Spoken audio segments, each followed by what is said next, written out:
మనసులో శతాబ్దాల గౌరవం, పట్టు పరంపరకు ప్రతీక, సంప్రదాయానికి శాశ్వత చిరునామా సఖీ.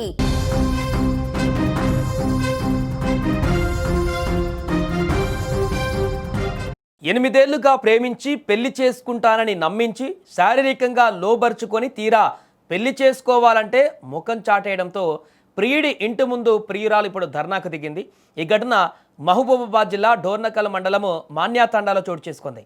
అయితే తనకు న్యాయం చేసే వరకు ఆందోళన చేస్తానంటూ యువతి భీష్మించుకొని కూర్చోవడంతో స్థానికంగా ఉద్రిక్త వాతావరణం నెలకొంది. దీంతో ఆ యొక్క యువతికి మద్దతుగా ఇప్పుడు మిగతా ఇంకెవరైనా ఉంటారా, లేకుంటే ఆ బంధువులు ఎవరైతే ఆ ఇంటి దగ్గర కూర్చున్నారో వాళ్ళు వచ్చి మాట్లాడతారా, ఏం జరుగుతుందనేది ఇప్పుడు ఉద్రిక్తంగా మారింది. దీనికి సంబంధించిన పూర్తి వివరాలు తెలుసుకుందాం. మా ప్రతినిధి మధు ఫోన్ లైన్లో అందిస్తారు. మధు, ఏం జరిగింది అసలు? అమ్మాయి ఎంతకాలంగా వీరు ప్రేమించుకున్నారు, ఎందుకు వివాదంగా మారింది, ఇప్పుడు అక్కడ తాజా పరిస్థితి ఏంటి? Thank you Sai. 8 సంవత్సరాలుగా ప్రేమించుకున్న ఈ ఇద్దరు నమ్మించి శారీరకంగా కూడా వాడుతున్నాడు. తీరా పెళ్లి తీసుకోమని చేస్తున్నాడు. పరిస్థితి అని చెప్పేసి అంటే ఈ విషయం మొత్తం డోర్నకల్ మహబూబాబాద్ జిల్లా డోర్నకల్ మండలం చాపతండ గ్రామ పంచాయతీ పరిధిలోని మానతండలో ఈ ప్రేమ వ్యవహారం కలకలం తీపింది. తనను ప్రేమ పేరుతో మోసం చేశాడని ఆరోపిస్తున్న ఆ యువతి ప్రియుడి ఇంటి మాత్రం దిగి ధర్నా చేయడం చాలకంగా చర్చ విషయం మారింది.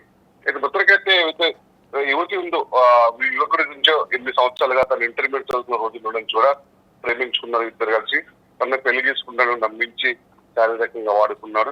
తనకి అంటే గతంలో కూడా ఈ విధంగా పలుమార్లు తనపై శారీరకంగా వాడుకొని వదిలిపెట్టడంతో కూడా తను పలుమార్లు కూడా కేసు కూడా నమోదు చేసినట్టుగా మనకు తెలుస్తుంది. తనకి ఉద్యోగం వస్తుంది, ఆ ఉద్యోగం వచ్చినాక నుండి పెళ్లి చేసుకుంటానని మళ్ళీ మరొకసారి మాయమాటలు చెప్పి నమ్మించే ప్రయత్నం చేశాడు. దీనికి తన మాయమాటలు మళ్ళీ మోసపోయినటువంటి ఆ యువతి ఆ పోలీస్ స్టేషన్ కు సంబంధించిన కేసులో వాపసు తీసుకుంది. తదుపరి ఆ అబ్బాయికి మళ్ళీ ఉద్యోగం వచ్చిన తర్వాత ఎవరు నిన్ను పెళ్లి చేసుకోవాలని చెప్పేసి భీష్మికి కూర్చోవడంతో ఈ వ్యవహారం అంతా కూడా మళ్ళీ పెద్ద మనసు పంచాయతీకి అయితే వచ్చింది. నేను తన పెళ్లి చేసుకోమని చెప్పిన యువతిని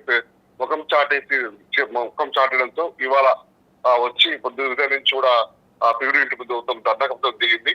దీంతో సంబంధించినటువంటి సమాచారం అందుకున్నటువంటి డోర్నకల్ పోలీసులు కూడా వచ్చి యువతికి నచ్చే ప్రయత్నం చేస్తున్నారు.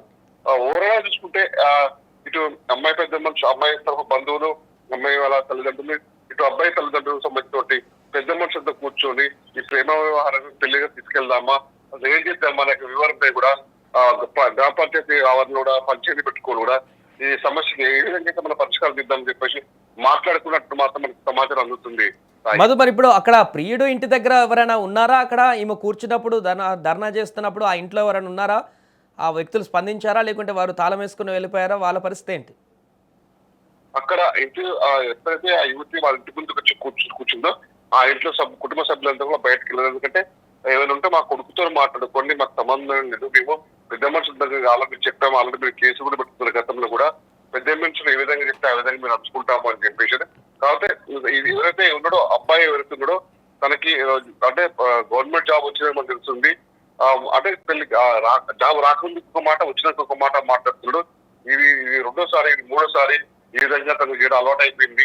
ఈసారి మాత్రం ఖచ్చితంగా నాకు ఆ అబ్బాయితో నాకు వివాహం చేస్తే నీకు మోతాలు అయిపోతే నేను ఆత్మహత్య చేసుకుంటాను అని చెప్పేసి పెద్ద మనుషుల సమక్షం చెప్పడంతో కూడా ఆ పండుగ సంబంధించినటువంటి పెద్ద మనుషులతో ఒక చోట కూర్చొని మరి ఈ సమస్య పెళ్లి చేద్దామా, ఏం చేద్దాం, నేను ఏ విధంగా పరిష్కరిద్దామని చెప్పేసి ఆలోచన పట్టుకుని మనకి సమాచారం అందుతుంది. Sai, right, thank you Madhu. అది ప్రస్తుతానికి డోర్నకల్ వద్ద జరిగినటువంటి ఒక ఘటన ఇప్పుడు ప్రస్తుతం వైరల్గా మారింది. ప్రేమించినటువంటి యువకుడు తనని వాడుకొని మోసం చేసి ఇప్పుడు పెళ్లి చేసుకోమంటే మొహం చాటేశాడు, తనని మోసం చేశాడంటూ తను ఖచ్చితంగా అతనితో పెళ్లి జరిపించాలంటూ, న్యాయం చేయాలంటూ ఆమె వారి ఇంటి ముందు కూర్చొని ధర్నా చేస్తున్నటువంటి ఘటన ఒక్కసారిగా అక్కడ మాన్యతండాలో కలకలం రేపింది.